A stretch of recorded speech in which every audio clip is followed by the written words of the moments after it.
जय हिंद साथियों, स्वागत है आपका हमारे यूट्यूब चैनल में।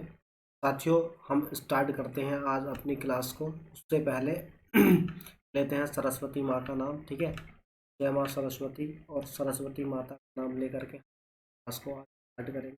ठीक, तो आइए देखते हैं, चलते हैं। ठीक, तो welcome to our YouTube channel. ठीक, welcome to our YouTube channel जिसका नाम है GK classes by Gautam Pal sir. ठीक है, जीके क्लासेस।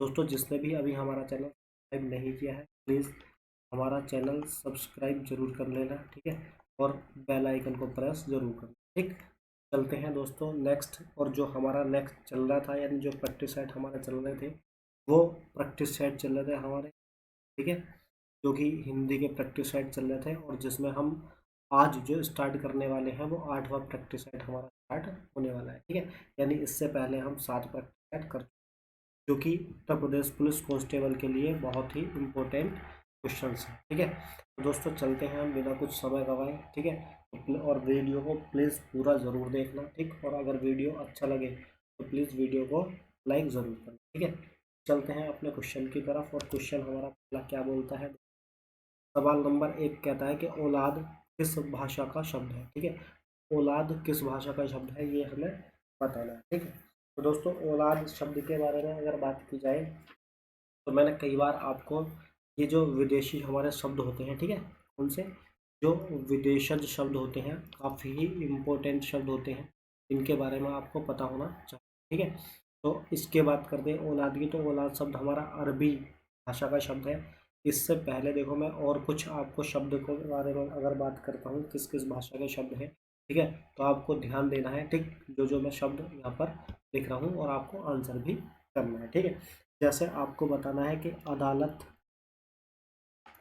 ठीक है, अदालत शब्द के बारे में बताना। आदमी शब्द है। ठीक, इलाज, इलाज शब्द है। इनाम शब्द है। ठीक है, तो दोस्तों ये किस भाषा के शब्द हैं? उसके बाद नेक्स्ट है आतिशबाजी शब्द है। आतिशबाजी शब्द। आमदनी शब्द है। ठीक है, आमदनी शब्द। गवाह शब्द है। चश्मा शब्द है। इन शब्दों को बताना है किस भाषा के शब्द हैं। ठीक, नेक्स्ट आपको बताना है पुलिस बताना है। कॉपी बताना है। ठीक, और साइकिल बताना है, साइकिल किस भाषा का शब्द है। नेक्स्ट स्कूटर बताना है, स्कूटर किस भाषा का शब्द है। ठीक है, दोस्तों आपको इन ये जो शब्द मैंने लिखे हैं, ठीक है, इन शब्दों के बारे में बताना है कि ये किस किस भाषा के हमारे शब्द हैं। तो अगर बात करते हैं, देखो अदालत, आदमी, इलाज और इनाम, ये सब अरबी भाषा के ही शब्द हैं। किस भाषा के शब्द हैं? अरबी भाषा के शब्द हैं। ठीक, नेक्स्ट अगर बात करते हैं कि आतिशबाजी, आमदनी, गवाह, चश्मा, ये किस भाषा के शब्द हैं? तो ये सब फारसी भाषा के शब्द हैं। नेक्स्ट है पुलिस, कॉपी, साइकिल, स्कूटर, ये सब किस भाषा के शब्द हैं? तो ये सभी अंग्रेजी भाषा के शब्द हैं। ठीक है, दोस्तों इतनी बातें हमें याद रखनी है। ठीक है, चलते हैं नेक्स्ट क्वेश्चन पर। और नेक्स्ट क्वेश्चन क्या बोल रहा है, देखो। नेक्स्ट क्वेश्चन कह रहा है कि अति प्लस उक्ति शब्दों की संधि करने पर कौन सा शब्द बनेगा? दोस्तों आपको भली भांति जानते हैं आपके छोटी ई और ऊ, यानी छोटी ई या बड़ी ई, छोटी ई या बड़ी ई के बाद अगर कोई भी भिन्न स्वर आता है तो वो य में बदल जाता है। ठीक है, यानी मिलकर के य बनाता है। अगर यहाँ पर ये बनेगा, और तो कौन सा बनेगा? ठीक है, तो इसमें शब्द बनेगा अत्युक्ति। ठीक, और इसमें कौन सी संधि होगी? आपको हमेशा याद रखना होगा, इसमें यण स्वर संधि हो जाएगी। ठीक है, यण स्वर संधि। दोस्तों अगर बात करते हैं संधि की, कई बार सवाल एग्जाम में पूछ लिया जाता है, ये जो संधि है, तो संधि हमारे कितने प्रकार की होती है? ठीक है, तो आप सभी जानते हैं कि संधि 3 प्रकार की होती है। ठीक, और संधि के 3 प्रकार कौन कौन से होते हैं? संधि के 3 प्रकार कौन कौन से होते हैं? तो एक तो होता है स्वर संधि, एक होती है व्यंजन संधि, ठीक, और तीसरी होती है विसर्ग संधि। ठीक है, कौन कौन सी? स्वर संधि, ठीक, व्यंजन संधि और विसर्ग संधि। दोस्तों इसमें अगर बात करते हैं कि व्यंजन संधि कितने प्रकार की होती है, तो आप हमेशा याद रखोगे कि स्वर संधि, स्वर संधि कितने प्रकार की होती है? तो स्वर संधि के 5 प्रकार हो जाते हैं, ठीक। और कौन कौन से स्वर संधि के 5 प्रकार होते हैं? एक तो होता है दीर्घ स्वर संधि, एक तो दीर्घ स्वर संधि, ठीक। नेक्स्ट यानी दूसरा होता है यण स्वर संधि, ठीक। तीसरा हो जाती गुण स्वर संधि, चौथा हो जाती वृद्धि स्वर संधि, ठीक है। और लास्ट पांचवी हो जाती अयादी, अयादी स्वर संधि, ठीक है। तो दोस्तों ये आपको संधि के बारे में इतनी बातें पता होनी चाहिए, ठीक है। और इस क्वेश्चन का आंसर हो जाएगा हमारा अत्युक्ति, और इस अत्युक्ति में कौन सी संधि होगी? तो आपको याद रखना है यण स्वर संधि का ये उदाहरण हो जाएगा, ठीक है दोस्तों। चलते हैं नेक्स्ट क्वेश्चन पर, और नेक्स्ट क्वेश्चन क्या कह रहा है हमारा, देखो।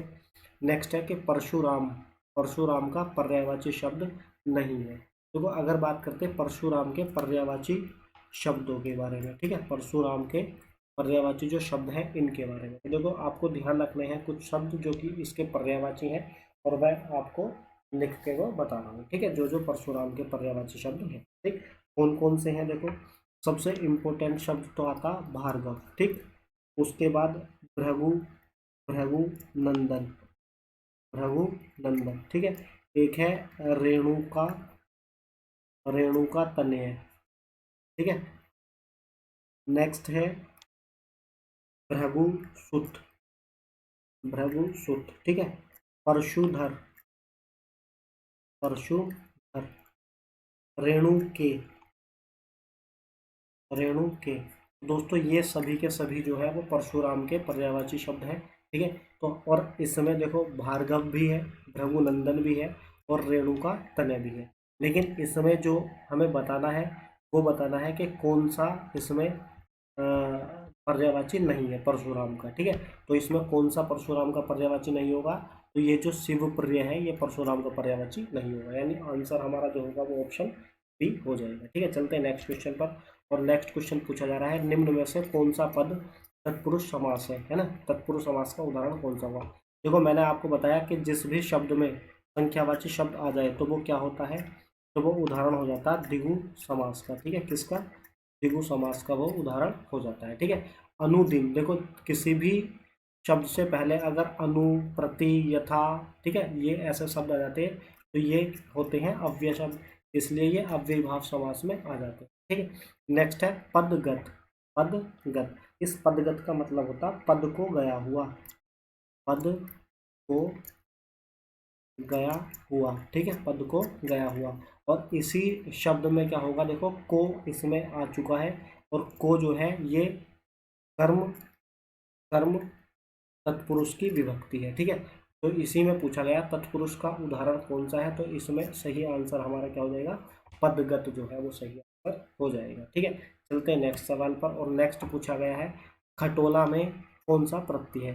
दोस्तों आप भली भांति जानते हो, और मैंने ही कई बार आपको बताया है कि जो भी हमारा धातु, जो भी हमारा धातु शब्द होता है या मूल धातु अगर होती है, तो मूल धातु से, जो मूल धातु होती है, मूल धातु के बाद में जो भी शब्दांश जोड़ा जाता है, मूल धातु के बाद में जोड़ा गया शब्दांश जो है यही कहलाता है प्रत्यय, ठीक है। क्या कहलाता है? प्रत्यय।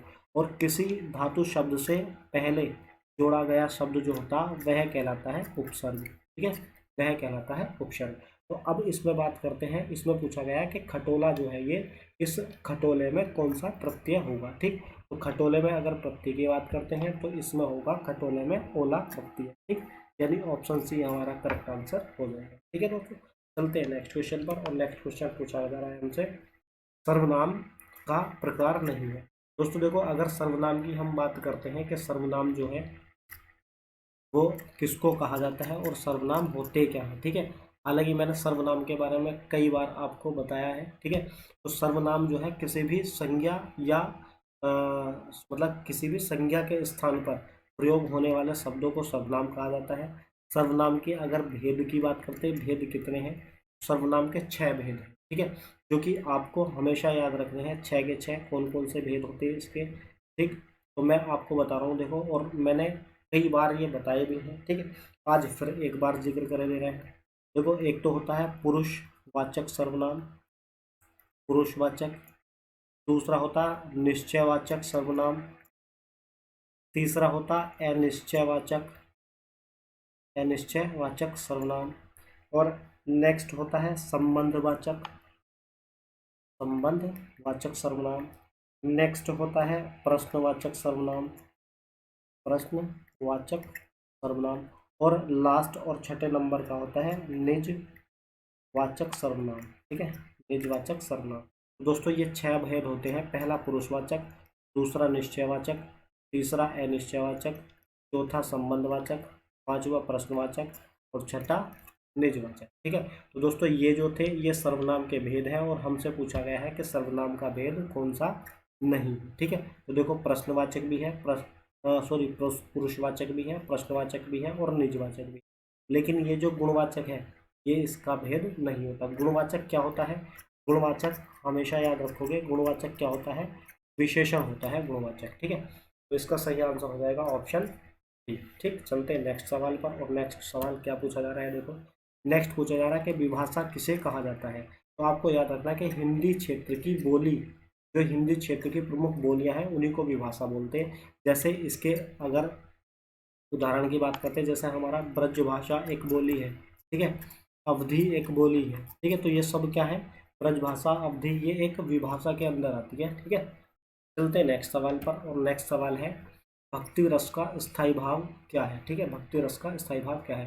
तो आप सबको पता होगा कि जो भक्ति रस है इसका स्थायी भाव क्या होता है। ठीक, तो भक्ति रस का स्थायी भाव आप सभी जानते होंगे। ठीक है, तो भक्ति रस का स्थायी भाव क्या हो जाएगा? ठीक, तो भक्ति रस का हो जाएगा भगवद प्रेम, यानी ऑप्शन डी इसका सही आंसर हो जाएगा। दोस्तों अगर बात करते हैं रस की, देखो रस के बारे में भी कई बार मैंने जिक्र किया है। ठीक है, रस के बारे में कई बार जिक्र किया है। और क्या क्या जिक्र किया है रस के बारे में, देखो आपको याद रखना है। रस के बारे में कई बार बताया मैंने कि जो रस होता है हमारा, जो रस होता है इसके बारे में, कि इसके कई बार पूछा जाता है कि रस के अवयव या भेद कितने होते हैं। ठीक है, आपको हमेशा याद रखना है रस के कितने भेद होते हैं। 4 रस के भेद होते हैं और चारों भेद आपको याद रखने हैं। ठीक, कौन कौन से भेद होते हैं इसके? एक तो होता है स्थायी भाव, ठीक है, स्थायी भाव। दूसरा होता है विभाव, स्थायी भाव, विभाव। तीसरा होता है अनुभाव, अनुभाव। और चौथा हो जाता है इसका प्रकार संचारी भाव। दोस्तों कई बार मैंने इनकी संख्या भी आपको बताई है कि इनकी संख्या कितनी कितनी होती है। ठीक है, तो आपको इनकी संख्या के बारे में हमेशा याद रखना है कि इनकी संख्या जो होती है वो कितनी कितनी होती है। ठीक है, तो आप बोलोगे कि स्थायी भाव जो है इनकी संख्या कितनी होती है, तो स्थायी भावों की संख्या होती है 9। कितनी होती है? 9। विभाव जो है, विभाव की संख्या होती है 2। अनुभाव जो है, अनुभाव की संख्या होती है 8। ठीक, और जो संचारी भाव है, जो सबसे इम्पोर्टेंट है, जो सबसे ज़्यादा बार पूछा जाता है कि संचारी भाव की संख्या कितनी होती है, तो आपको हमेशा याद रखना जो संचारी भाव है, संचारी भावों की संख्या होती है हमारी 33। ठीक है, और अगर पूछा जाए कि जो रस है, जो रस है, तो रस का मतलब रसराज या रसपति, रसराज या रसपति किस रस को कहा जाता है? तो रसराज या रसपति किसको कहा जाता है? तो आप हमेशा याद रखोगे श्रृंगार रस को रसराज या रसपति कहा जाता है। अच्छा, कई बार संख्या पूछी जाती है कि ये जो रस है इनकी संख्या कितनी कितनी है। ठीक है, रसों की संख्या कितनी है? तो देखो भरत मुनि के अनुसार, जो भरत मुनि हुए हैं, तो भरत मुनि के अनुसार तो रसों की संख्या कितनी है? 8, यानी 8 प्रकार के रस हैं। ठीक है, और एक अभिनंद गुप्त हुए हैं, अभिनंद गुप्त, तो अभिनंद गुप्त के अकॉर्डिंग कितने प्रकार हैं? रस के 9 प्रकार। ठीक है, तो दोस्तों इतनी बात आपको रस से याद। ठीक है, चलते हैं नेक्स्ट क्वेश्चन पर। नेक्स्ट क्वेश्चन पूछा गया हमसे रस का नाम बताओ। ठीक है, ये हमसे एक उदाहरण दिया गया है कि विंध्य के बासी उदासी तपोव्रतधारी महाबिनु नारी दुखारे, गौतम तियतरी तुलसी सो कथा सुनी, वे मुनिवृंद सुखारे हैं, शिला सब चंद्रमुखी पर से पद मंजुल कंज तिहारे। ठीक है, कीनी भली रघुनाय कजू, जो कृपा करी आनंद को पगुधारे, है ना। तो इसमें पूछा गया है कि इसमें कौन सा रस होगा। ठीक, तो अगर इस ये जो पंक्तियां दी गई हैं इन पंक्तियों को ध्यान से आप पढ़ोगे और थोड़ा सा समझने की कोशिश करोगे तो इसमें देखोगे कि इसमें जो है एक तरीके का मतलब ह्रास सा होगा। तो इसमें कौन सा रस हो जाएगा? ह्रास्य रस यानी हास्य रस इसमें हो जाएगा। ठीक है, चलते हैं नेक्स्ट सवाल पर। नेक्स्ट पूछा गया है निम्न में से कौन सा शब्द तद्भव नहीं है, ठीक है, तद्भव नहीं है, ठीक। यानी कहने का मतलब ये है कि इसमें जो है कौन सा शब्द तद्भव नहीं है, यानी 3 शब्द इनमें तद्भव होंगे और 1 शब्द इसमें तत्सम होगा, ठीक है। तो आप सभी को अच्छी तरीके से जानकारी होगी कि तद्भव और तत्सम होते क्या है, ठीक है। तद्भव व जो तत्सम शब्द होते हैं ये होते क्या है, ठीक है। तो देखो तद्भव तो होते हैं हमारे जो हम अपनी अपनी जो बोलचाल की भाषा में प्रयोग कर लेते हैं, ठीक है, बोलचाल की भाषा में। और तत्सम क्या होते हैं, जो हम संस्कृत भाषा के जो हमारे शब्द होते हैं, ठीक है, संस्कृत भाषा के जो शब्द होते हैं वो तत्सम है, ठीक है। तो इसमें पूछा गया तद्भव, इसमें पूछा गया तद्भव नहीं है, ठीक है। तो इसका सही आंसर क्या होगा, जो गेहे है, गेहे ये हमारा तत्सम शब्द है, ठीक है, गेहे तत्सम शब्द है, बाकी सब जो है ये तद्भव है, ठीक है। तो आंसर जो हो जाएगा वो ऑप्शन ए हो जाएगा। चलते हैं नेक्स्ट सवाल पर, और नेक्स्ट क्वेश्चन पूछा जा रहा है कौन सा विलोम युग्म गलत है, ठीक है, कौन सा विलोम गलत है ये बताना, ठीक। यानी मूक, देखो मूक और वाचाल ये तो ठीक है भाई, मूक और वाचाल एक दूसरे के विपरीतार्थक है, यानी एक दूसरे के विलोम है। संपन्न और विपन्न ये भी ठीक है, ठीक। सम्मुख विमुख ये भी ठीक है, लेकिन ये जो ऑप्शन सी है मितव्ययी और अल्पव्ययी ये सही नहीं है, क्योंकि देखो मितव्ययी का जो विलोम शब्द बनता है वो बनता है, मितव्ययी का विलोम अपव्ययी, अल्पव्ययी नहीं अपव्ययी, ठीक है, ये बनता है, ठीक है। देखो एक मेजर से मिस्टेक है इसमें, ठीक है, तो आप ध्यान रखना मितव्ययी का अपव्ययी बनता ना कि अल्पव्ययी, ठीक। चलते हैं नेक्स्ट सवाल पर, और नेक्स्ट क्वेश्चन पूछा जा रहा है किस वाक्य में विराम चिन्ह संबंधी विसंगति है, यानी विराम चिन्ह से रिलेटेड कुछ त्रुटि है उसको पहचानना। देखो सूर्यकांत त्रिपाठी निराला छायावाद के प्रमुख कवि थे, ठीक है। पहले ऑप्शन पढ़ लेते हैं हम, वाह आपने तो कमाल कर दिया, देखो एक्सक्लेमेटरी यानी विस्मयादिबोधक शब्द लगा दिया गया, इसका मतलब ये तो सही है। आप कानपुर से कब आए, ये भी सही है। राम श्याम और विजय दिल्ली गए हैं, देखो ये तो तीनों वाक्य ठीक है, लेकिन अब आप कहोगे कि सर जो ऑप्शन ए है ये भी ठीक है, ठीक है, लेकिन इसको बहुत ध्यान से पढ़ने की ज़रूरत है, ठीक है। ऑप्शन ए को देखो हम पढ़ेंगे यहाँ पर, ये जो निराला शब्द लिखा हुआ है ये क्या है, ये उपनाम है, ठीक है, क्या है ये उपनाम। और आपको एक बात तो याद रखनी है कि जो उपनाम होता है वो वो एकल उद्धरण चिन्ह से चिन्ह में बंद किया जाता, उद्धरण उद्धरण चिन्ह में तो करते हैं, लेकिन एकल उद्धरण चिन्ह में, यानी इसको अगर हम लिखते तो ये इस तरीके से लिखा जाता निराला, ये ठीक है, एकल में, क्योंकि ये जो है उद्धरण चिन्ह 2 प्रकार के होते हैं, एक तो ये हो जाता, ठीक है, और एक ये हो जाता, तो ये तो दोहरा उद्धरण चिन्ह होता और ये इकहरा। तो जो उपनाम होते हैं वो इकहरे उद्धरण चिन्ह में यूज किए जाते हैं, ठीक है। तो इसका सही आंसर क्या होगा, ऑप्शन ए ही हमारा सही आंसर हो जाएगा, ठीक है। चलते हैं दोस्तों नेक्स्ट क्वेश्चन पर, और जो नेक्स्ट क्वेश्चन है बड़े ध्यान से आपको इसको रीड करना है यानी पढ़ना है, ठीक है। इनमें किन शब्दों की गणना अव्यय के अंतर्गत की जाती है, यानी इनमें से किसकी गणना हम अव्यय के अंतर्गत करते हैं, क्रिया शब्द, विशेषण, संज्ञा। तो आपको हमेशा याद रखना है क्रिया विशेषण शब्द जो होगा इसकी गणना अव्यय के अंतर्गत करते हैं, ठीक है। चलते हैं नेक्स्ट क्वेश्चन पर, और नेक्स्ट पूछा जा रहा है निम्नलिखित में से किस रचनाकार को महापंडित महापंडित की उपाधि से विभूषित किया गया है।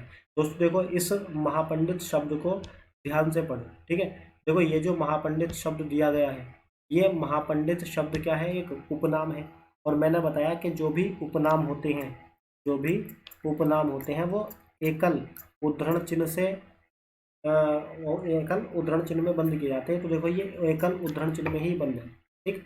अच्छा इसमें सवाल में पूछा क्या गया है, इसमें पूछा गया कि महापंडित जो है वो किसको कहा जाता है। तो आपको हमेशा याद रखना है कि जो राहुल सांकृत्यायन है इनको महापंडित के नाम से जाना गया। देखो दोस्तों ये जो सांकृत्यायन शब्द है कई बार वर्तनी शुद्धि में भी आ जाता है, तो सांकृत्यायन इस तरीके से लिखा जाता, आपको इतनी बात समझनी चाहिए, ठीक है। चलते हैं नेक्स्ट क्वेश्चन पर, और नेक्स्ट क्वेश्चन पूछा गया है कि गरल सुधा रिपु करही मिताई लोकोक्ति का अर्थ क्या है, ठीक है, यानी गरल सुधा रिपु करही मिताई लोकोक्ति का अर्थ क्या है। तो देखो इसका मतलब होता है के दो विरोधी स्वभाव वालों का मिलन होना। ठीक है, दो विरोधी स्वभाव वालों का मिलन होना इसका आंसर हो जाएगा। ठीक है दोस्तों, चलते हैं नेक्स्ट क्वेश्चन पर। और जो नेक्स्ट क्वेश्चन है, नेक्स्ट क्वेश्चन क्या कह रहा है, देखो ध्यान से पढ़ना है आपको। मूल शब्द एवं प्रत्यय की दृष्टि से सही विभाजन नहीं है। ठीक है, यानी मूल शब्द और प्रत्यय, मैंने बताया ना कि वो एक तो मूल शब्द होता, ठीक है, और उसके बाद जो शब्दांश जोड़ा जाता है उसी को क्या बोलते हैं, प्रत्यय। ठीक है, तो इसमें मूल शब्द और प्रत्यय के हिसाब से कौन सा सही नहीं है वो बताना है। ठीक है, ये नहीं को बड़े ध्यान से देखना है आपको। देखो लुहार शब्द है, तो लुहार शब्द में लोहा मूल शब्द होता है और आर इसमें लग जाता है प्रत्यय, ये बात बिल्कुल सही है। कसेरा, कसेरा में कांसा मूल शब्द हो जाता है और एरा जो है वो इसमें प्रत्यय लग जाता है, ये भी ठीक। महत्व, तो महत्व प्लस तो ये भी बिल्कुल ठीक बात है। घुमाव, तो घुम प्लस आप, देखो इसमें भी बहुत मेजर से मिस्टेक है, क्योंकि घुमाव जो लिखा जाता है ना, तो ये घुमाव इस तरीके से लिखा जाता है, घूम धन आव। ठीक है, घूम धन आव, यानी घूम जो है इस तरीके से लिखा जाएगा, इसमें जो है ये छोटे ऊ की मात्रा लगा रखे हैं, यहाँ पर मिस्टेक है। ठीक है, बाकी इसमें बताना था कि विभाजन नहीं है, सही विभाजन नहीं है, तो सही विभाजन जो है वो ऑप्शन डी में नहीं। ठीक है, चलते हैं नेक्स्ट क्वेश्चन पर। और नेक्स्ट क्वेश्चन क्या पूछा जा रहा है, स उपसर्ग से निर्मित शब्द नहीं है। स उपसर्ग से निर्मित शब्द नहीं, देखो सौदाहरण, सौदाहरण जो है ये भी स से निर्मित है, बोलना भी, सहित भी। लेकिन अगर बात करते हैं सहानुभूति की, तो सहानुभूति को किस तरीके से लिखा जाता है, तो देखो अगर सहानुभूति को की बात करते हैं कि सहानुभूति किस तरीके से हमारा लिखा जाता है। ठीक है, तो सहानुभूति में सह, सह प्लस, सह प्लस अनुभूति, सह प्लस अनुभूति, इस तरीके से सहानुभूति लिखा जाता है। यानी सहानुभूति में जो उपसर्ग है वो क्या है, सह उपसर्ग लगता है। ठीक है, तो सह उपसर्ग से निर्मित कौन नहीं है, ये बी ऑप्शन होगा नहीं। ठीक है, चलते हैं नेक्स्ट सवाल पर। और नेक्स्ट सवाल क्या कह रहा है, नेक्स्ट सवाल कह रहा है कि स्वर संधि से निर्मित शब्द नहीं है। ठीक है, यानी इनमें से, इन चार में से किस शब्द में स्वर संधि का प्रयोग नहीं हुआ। ठीक है, तो देखो मैंने आपको कई बार बताया और मैं आज फिर बता रहा हूँ, देखो आपको ट्रिक स्वर संधि की, क्योंकि स्वर संधि कितने प्रकार की होती है, स्वर संधि 5 प्रकार की होती। कौन कौन सी, एक तो होती दीर्घ स्वर संधि, ठीक, एक होती गुण स्वर संधि, एक होता यण स्वर संधि, एक होता है वृद्धि स्वर संधि, और पांचवी है अयादी स्वर संधि। ठीक है, तो ये 5 प्रकार हो जाते हैं किसके, स्वर संधि। ठीक, अब इसमें आपको समझने क्या बात है, आपको इसमें समझना है कि किसी शब्द को हम किस तरीके से पहचानें। ठीक है, यानी संधि की पहचान कैसे करें। तो देखो अगर किसी भी शब्द के बीच में, किसी भी शब्द के बीच में आ, बड़ी ई और बड़ा ऊ, अगर इनकी ध्वनि सुनाई दे तो आप पहचान लेना कि दीर्घ स्वर संधि का उदाहरण। ठीक, अगर किसी शब्द के बीच में ए, ओ, अर, अगर इनकी ध्वनि सुनाई दे तो समझ जाना गुण स्वर संधि। ठीक है, और अगर किसी शब्द के बीच में ये, वे और रे, इनका साउंड सुनाई दे तो समझ जाना यण स्वर संधि है। ठीक है, और अगर डबल मात्रा दिखाई दे तो वृद्धि स्वर संधि है। और यदि किसी शब्द के बीच में, ठीक, अब, आव, अब, आव और आए, आए, ठीक है, अगर ये शब्द आए बीच में तो समझ जाना अयादी संधि है। ठीक है, अब देखो बात करते हैं अत्याचार। ठीक है, अत्याचार, तो देखो ये आ गया इसमें। ठीक है, तो इसका मतलब इसमें क्या है, इसमें तो जिसमें ये आ जाता है यण संधि है। ठीक, उत्थान है ना, उत्थान, अब देखो उत्थान को छोड़ो क्योंकि इसमें अभी जैसा कुछ मैंने बताया, इसमें से किसी भी प्रकार का साउंड आपको सुनाई नहीं दे रहा होगा, लेकिन भानुदय ऊ आ गया, देखो बड़ा ऊ की साउंड आ गई, इसका मतलब इसमें भी स्वर संधि है। ठीक है, संभवार्धा, संभवार्धान तथा, ठीक है, इसमें भी क्या है, इसमें भी देखो वह है। ठीक है, तो ये भी क्या हो गया, वह है, इसमें वह यानी यण स्वर संधि का उदाहरण हो गया। तो इसमें सही आंसर क्या हो जाएगा हमारा, उत्थान। ठीक है, उत्थान जो है इसका सही आंसर हो जाएगा। ठीक, और उत्थान में अगर बात करते हैं, उत्थान में कौन सी संधि होगी, तो उत्थान जो है ये व्यंजन संधि का उदाहरण है। ठीक है, कौन सी संधि का? व्यंजन संधि का उदाहरण है। ठीक है, चलते हैं दोस्तों नेक्स्ट क्वेश्चन पर। और नेक्स्ट क्वेश्चन हमसे क्या पूछा जा रहा है, देखो, निम्नलिखित में से कौन सा समास भगवान श्री कृष्ण को संबोधित करने के लिए प्रयुक्त नहीं किया गया है, यानी भगवान श्री कृष्ण के लिए कौन सा जो है वो प्रयोग नहीं किया गया है, वो बताना है। ठीक है, पीताम्बर, देखो पीताम्बर किया गया है। ठीक है, पीताम्बर श्री कृष्ण को ही बोलते हैं। कंचन लोचन, ये भी बोलते हैं श्री कृष्ण को ही। घनश्याम, घनश्याम भी श्री कृष्ण को बोलते हैं। लेकिन त्रिलोचन जो है ये श्री कृष्ण के लिए यूज नहीं किया जाता। त्रिलोचन किसको बोलते हैं? त्रिलोचन जो है वो भगवान शिव जी के लिए प्रयोग किया जाता है। ठीक है, भगवान शिव जी के। ठीक, चलते हैं नेक्स्ट सवाल पर। नेक्स्ट सवाल क्या पूछा गया है, किस किस वाक्य में हेतु मद भूतकाल का प्रयोग हुआ है?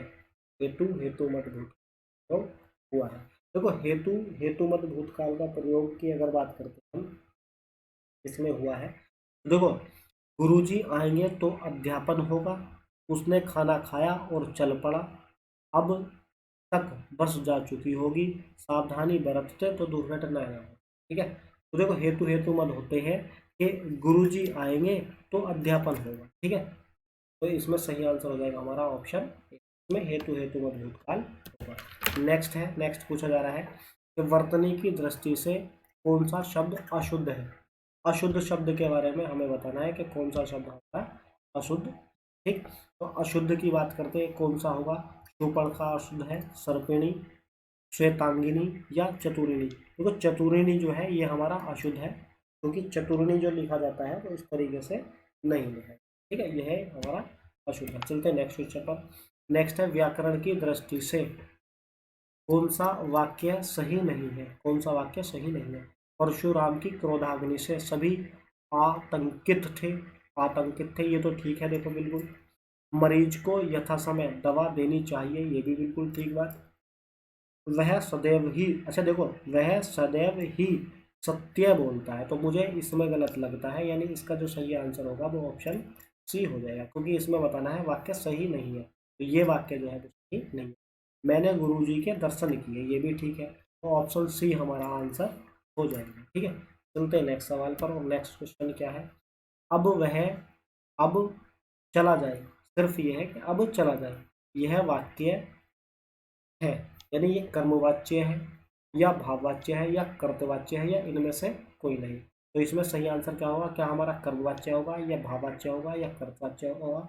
ये इनमें से कोई नहीं होगा। ठीक, तो इसकी अगर हम बात करते हैं इसका सही आंसर क्या होगा, तो इसमें सही आंसर हो जाएगा कर्मवाच्य, यानी ऑप्शन ए इसका सही आंसर हो जाएगा। ठीक है दोस्तों, ये जो वाच्य हैं तो इनके बारे में भी हम एक दिन को जरूर डिटेल में जानेंगे। ठीक है, नेक्स्ट क्वेश्चन है, पत्र शब्द का अनेकार्थक शब्द समूह सही है, यानी इनमें से कौन सा समूह है जो इसके लिए सही बैठेगा? ठीक है, पत्र के, तो बात करते हैं कौन सा, पन्ना, पंख, मोती। देखो पन्ना भी होता है, पंख भी होता है, और मोती जो है ये नहीं होता। ठीक है, पत्र को। पानी पत्र को नहीं कहा जाता।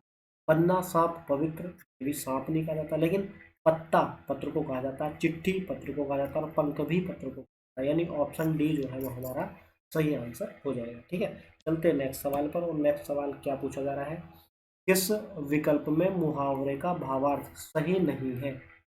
सही नहीं है, अब देखते हैं क्या। अंगारे उगलना, तो अंगारे उगलने का मतलब बहुत कठोर बातें कहना, क्या ये है? सही बात है, ये तो बात बिल्कुल हमारी क्या है, सही है। अल्लाह को प्यारा होना, ईश्वर का प्रिय भक्त, देखो ये वाला गलत है, क्योंकि अल्लाह को प्यारा होना जो है इसका अर्थ होता है, या तो किसी, ऐसा कह सकते हो कि किसी की मृत्यु हो जाना। ठीक है, किसी की मतलब मृत्यु हो जाना। ठीक, तो इसका मतलब होता है किसी की मृत्यु हो जाना। ठीक, अल्लाह को प्यारा होना, तो यही हमारा आंसर हो जाएगा बी। नेक्स्ट पढ़ लेते हैं, भंडा फूटना, यानी रहस्य प्रकट हो जाना, यानी किसी का रहस्य पता चल जाना। ठीक, आंखें तरेरना, क्रोध से देखना, ये भी सही है, तो ये सब सही है, यानी ए, सी और डी ऑप्शन हमारे बिल्कुल ठीक है। और इसमें जो मिस्टेक है यानी इसमें जो गलती है वो किस में है, तो ऑप्शन बी जो है वो गलत है। ठीक, यानी आंसर हमारा ऑप्शन बी हो जाएगा।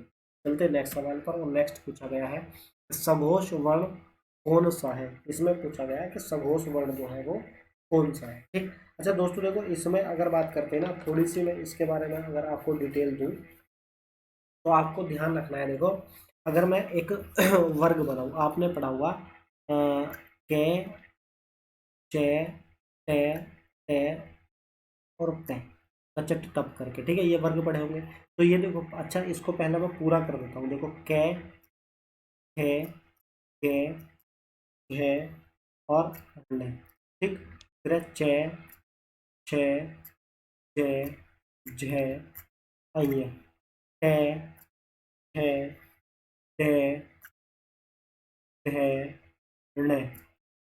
ठीक, टे, ठे, डे, ढे, ने, पे, पे, पे, भे और में। ठीक है, ये हमारा क्या है, ये स्पर्शी व्यंजन है। इनको क्या कहा जाता है, इन सबको, ये 25 है, इनकी संख्या कितनी होती है 25, और इनको कहा जाता है स्पर्शी व्यंजन। ठीक है, तो स्पर्शी व्यंजनों की संख्या 25 होती, ये स्पर्शी व्यंजन है।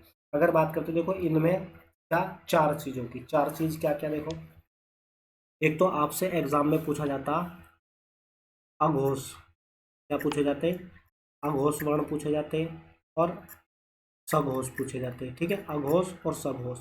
और क्या पूछा जाता अल्प प्राण और महाप्राण। ठीक है, तो आज देखो इनको याद कर लेना है ना, बहुत ही अच्छी तरीके से बता रहा हूँ। ठीक, और इनको कभी आप भूलोगे भी नहीं, इस तरीके से बताऊंगा। ठीक, तो देखो, आप पहले तो इधर देखो, ये जो अघोष है, अघोष कौन कौन से होते हैं, तो प्रत्येक वर्ग का, ये जो हमारा वर्ग है स्पर्शी व्यंजनों का वर्ग जो है, तो इसका पहला, ठीक है, यानी ये पहला, पहला और दूसरा, पहला और दूसरा जो वर्ग है, पहला और दूसरा।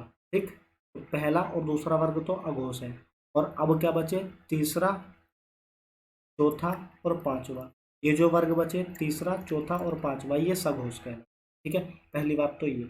अल्प प्राण और महाप्राण की बात करते हैं तो देखो, पहला वर्ग यानी कैवारा, ये पहला, तीसरा है ना, तीसरा यानी ये गे वाला, और पांचवा, पहला, तीसरा और पांचवा, ये अल्प प्राण है। और बाकी के जो बचे दूसरा और चौथा, ये महाप्राण में आता है, यानी दूसरा और चौथा ये महाप्राण। ठीक, अब देखो याद कैसे करने हैं। आपको पता है कि जो हमारी वर्णमाला है, ठीक है, जो हमारी वर्णमाला है, तो वर्णमाला जो शुरू होती है वो ऐसे शुरू होती है। ठीक है, ऐसे शुरू होती, और जो हमारे नंबर है यानी जो गिनती है वो एक से शुरू होती है। ठीक, तो देखो अगर ए आए, ए, तो ए आएगा तो इसका मतलब जो हमारे नंबर्स हैं वो स्टार्ट एक से होते हैं, यानी ए वाला जो है वो एक आएगा। ठीक, और बाकी के क्या बचे, से वाले, तो से में 3 4 5 आ जाएंगे।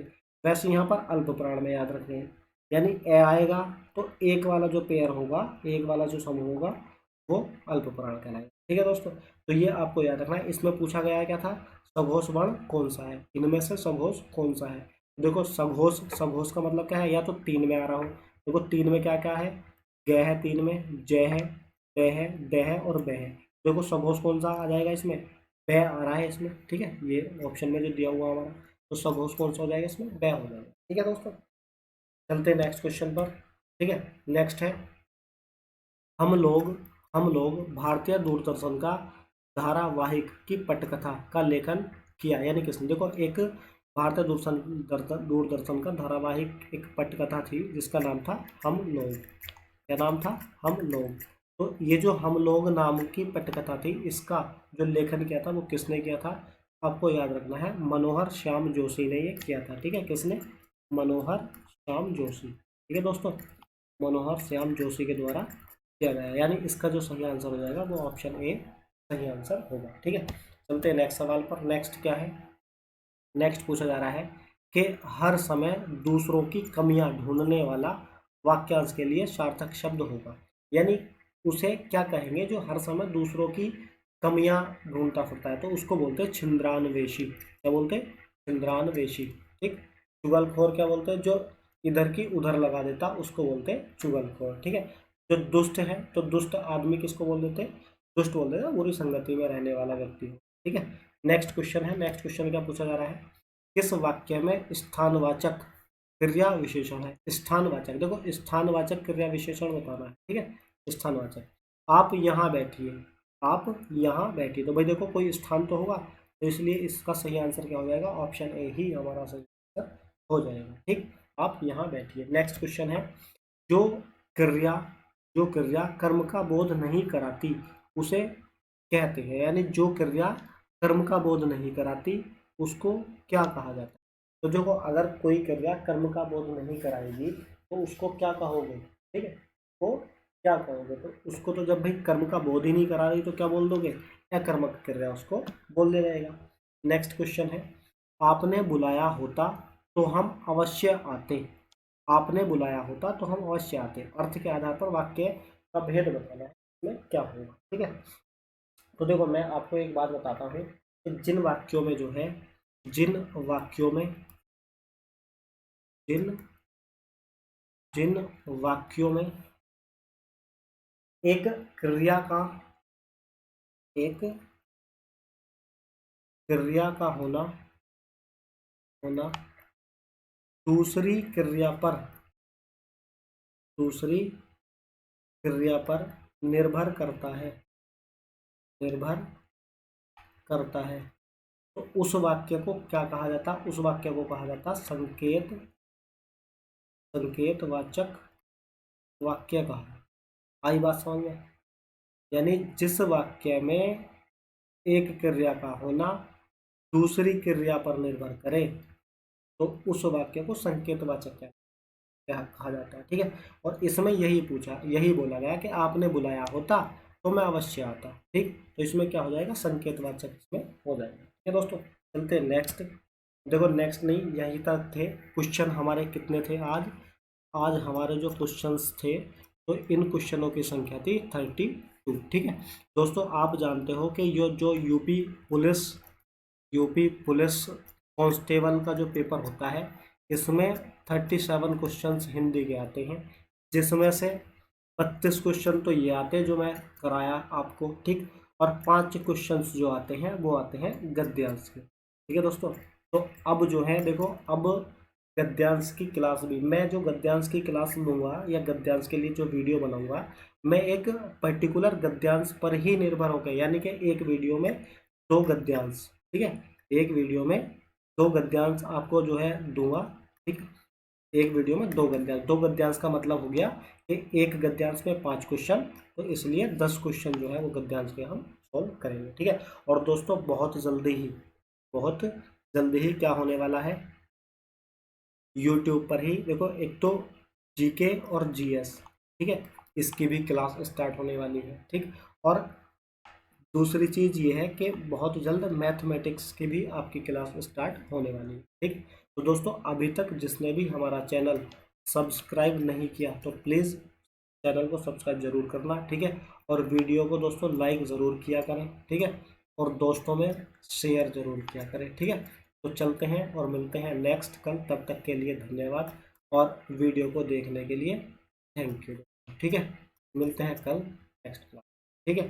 तब तक के लिए अपना ध्यान रखना, ठीक है, मेहनत करते रहना अच्छे तरीके से, ठीक है दोस्तों। Okay bye.